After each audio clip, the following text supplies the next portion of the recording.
Tug'anlar, assalomu alaykum. Kimning ishi bo'lsa, nari qarab solaveraysizlar. To'qonga jo'natib qo'yaymi men? Shuni to'qonga jo'natib qo'ying deb turibman. Nerede? Çok tushib qolibdi. Peshkom bo'lsa bo'ladi. Bu yoqqa diabletar gidadi, traktor hech bilmaydi. O'yining yerniga ne oldu gene? Shuni aytamda.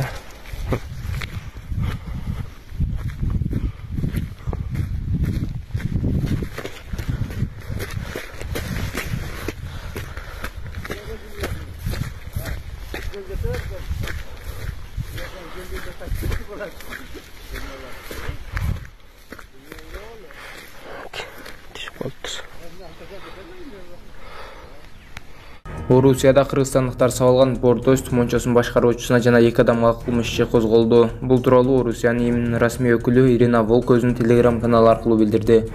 Мыйзамга жат иш шаардын полициясы жана ФСБнын жана Улуттук гвардиянын бөлүмдөрү менен биргеликте табылды. 3 чектүү Москванын Тимирязев районундагы четтен келген такси айдоочуларга кызмат көргөзгөн уюмдун ишине колдоо көрсөткөн.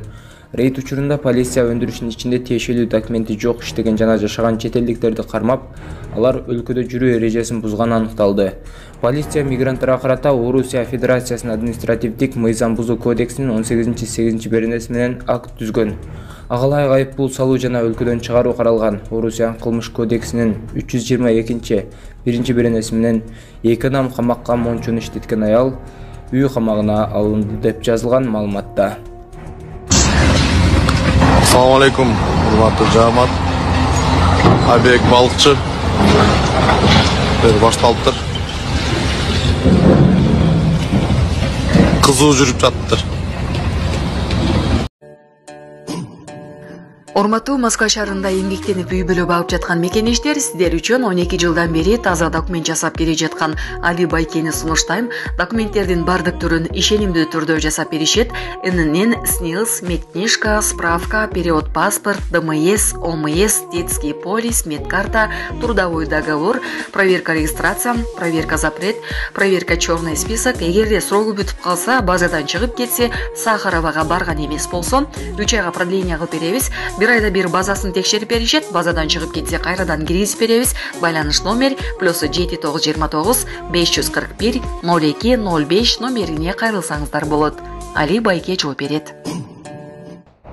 Бишкектеги Ош базарынын айланасындагы мыйзамсыз соода түйүндөрдү тазалоо иштеринин 4-чү этабы жүргүзүлүүдө. Бул туурасында мэриядан кабарлашты. Маалымдалгандай, жеринде протоколдор түзүлүп, жол боюна чыгып алган соодагерлерди кетирүү аракети көрүлгөн. Тасмадан укук коргоо кызматкерлерине баш ийбей, алар менен уруш талашка баргандарды да көрүүгө болот. Aman soda kılışat, buna içişet, buna montuk muturların büyük para taşlaşat buna. Bağırın eskertip verilgen. 5 ayda bir kere otalım.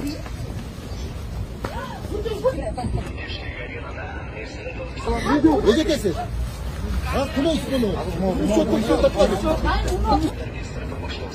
Pazarın içine giriniz, koy vermen, yuva alıp girelim ben. Çıkmayın oldu, koy vermen, yuva çıkarım.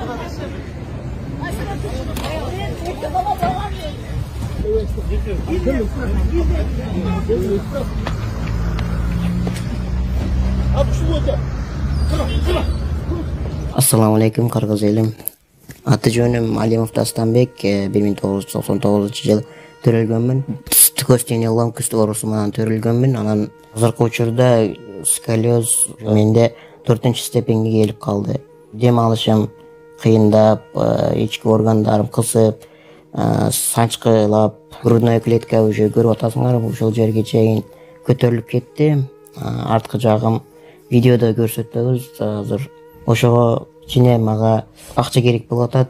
Чет өлкөгө барганга Индия, Турцияларда 45 миң, 50 миң деп атат сумманы. Азыр Египетте мен көрүп атам, Германия, Египет жакшы болуп атат экен. Ошол жактардан мен клиникаларды онлайн издедим. Ал жактарды сүйлөшүп көрбөдүм, бирок отзывдарын көрдүм. Алар кымбатыраак айтып калышы ыктымал. Ошондуктан мен мага кичине жардам берип коюшуңарды суранам, кыргыз элим. Силердин 100 сомуңар менин өмүрүмдү сактап калышы мүмкүн да. Силердин 1 литр бензиниңер же магазинден алып иче турган суусундуулардын акчасы бир эле мени өмүрүмө сактап калышы мүмкүн. Аллах таалам үчүн жардам берип коесуңар деп суранам. Банк номерим 51 менен 191430 деп Дастанбек А деп чыгат. Сбербанк карталар видеонун астында жазылган болот. Сбербанк картамдагы жазсаңыздар Дастанбек А деп чыгат.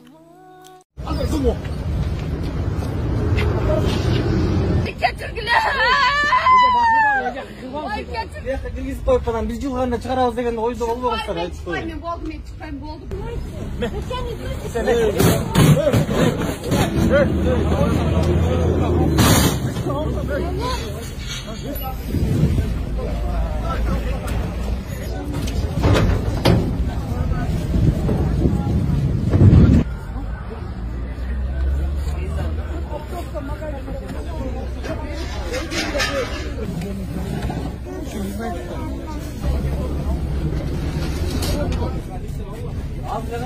Мугам кетсин, ий айткан эле тамак.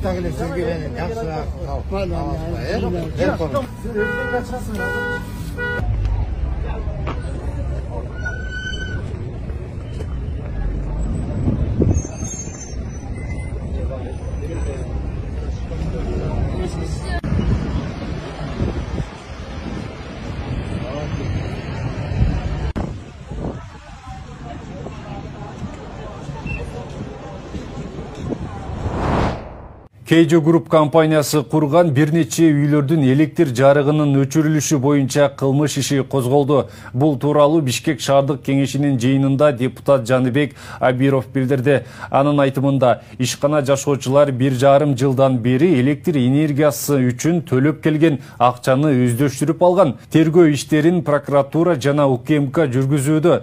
Жаныбек Абиров жалпысынан 750 үй бүлө жашаган 3-4 үйдүн электр энергиясы өчүрүлө турганын билдирди. Эске салсак, жогорку кеңештин жыйынында депутат Дастан Бекешев курулуш компаниясы Электросила бөлүштүрүү компаниясына 21 миллион сом карыз экенин, акыркысы электр жарыгын берүүнү көздөбөй калганын билдирген. Үй бүлөңөрдү да карагыла. Автобус айдоочулары 8 сааттык иштөөгө өтөрүн Бишкек шаардык транспорт ишканасынын жетекчиси Талант Капаров билдирди. Азыр мына буга чейин 14 саат иштеген болсо, азыр бардыгы 8 саатка өтөт айдоочулар. Калабай өтөт, бардыгы 8 саатка өткөзөбүз. Заправкада туруп калдым, мойкада туруп калдым. Кел дагы автобусту могу жерге токтотуп коюп кете бер айдоочу. Могу жерде жуулбай калса, тазаланбай калса, өзүнүн жооп бере турган кызматкерлери бар, ошолор жооп берет. 8 сааттан иштегиле, барып үй бүлөңөргө барып, бала чакаңарды карагыла. Алты деген бала үчүн жүрөбүз да мына жерде кечки ушу 14 эртең менен 5те чыгып алып 11ге чейин жүрүп. Анты тарбиясын карабасаң, ага көңүл бурбасаң, тапкан акчаң 1 тыйын. Ошон үчүн деген айдоочулар 8 саат иштегиле да, калган убактыңарды үй бүлөңөргө, жеңелерге, келин балдарга бургула да ошо жакшынак мына тирикчилик кылышыбыз керек. Ден соолугуңду жайсың. Эртең ошо чогулткан акчаңы өзүңө чаптайсың кайра. Кийимим жок, кийим алып бер мага атайын экипировка. Мен кием деп айткан бардыгы. Алып бердик бардыгына. Мына бирдей көйнөк, бирдей шым, бирдей кепка кылып. Анты алып берди, ал могу жерде 25-токтомдо турат. Атайын алып берген экипировка менен келип жүрсүн деп. Атайын кийим алып берди, ошого ылайык кийгиле. Мына ушундай жаңылыктар менен сайтка саякат берүүсүн жыйынтыктайбыз. Эскерте кетсек, урматтуу телекөрүүчүлөр, жогорудагы маалыматтар 7 каналдын көз карашын билдирбейт.